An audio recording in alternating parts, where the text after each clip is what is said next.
Welcome to RAD, a place where we spread awareness about dementia.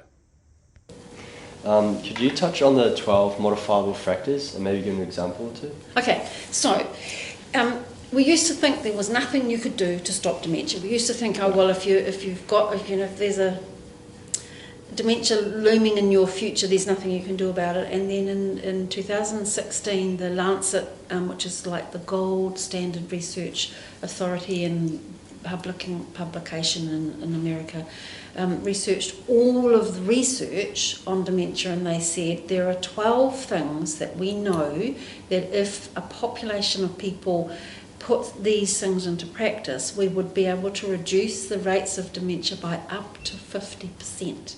So in some areas it's 46% and up to 50%.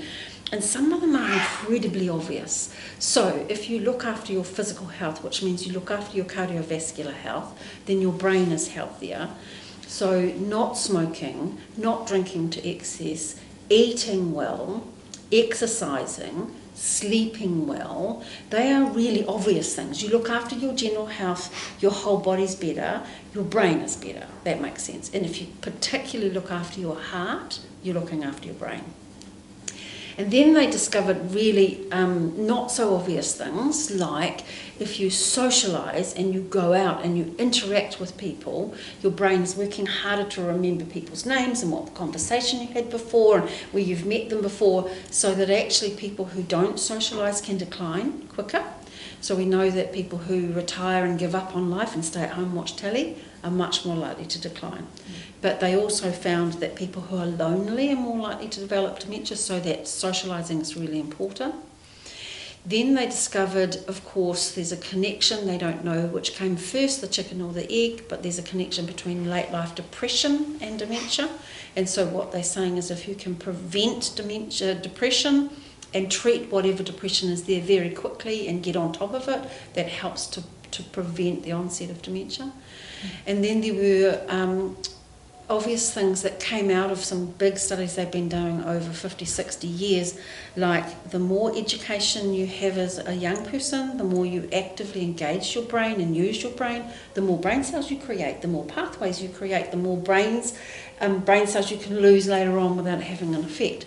So when they look at people who do well at education, go to university, keep learning throughout their life, learning new things, learning a musical instrument, learning to use the computer, playing ping pong, doing anything that involves keeping your brain going, people do better.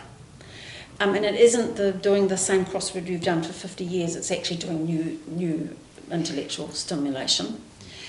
They also discovered that if people have hearing problems in their 40s and 50s and they do nothing about it, they are more likely to develop dementia later on. So if people get hearing aids and continue to interact, they do better.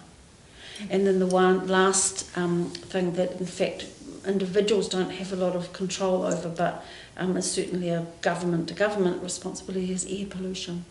So that air pollution can actually affect the brain. So in some places in China where the pollution is so bad, they're seeing signs of cognitive decline in children, which is really serious.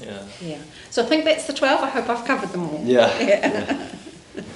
I hope you have enjoyed this video. If you have any questions, you can message us on Instagram at @RAD.ThinkHealthier, or you can also email us using the contact information at the bottom of the website.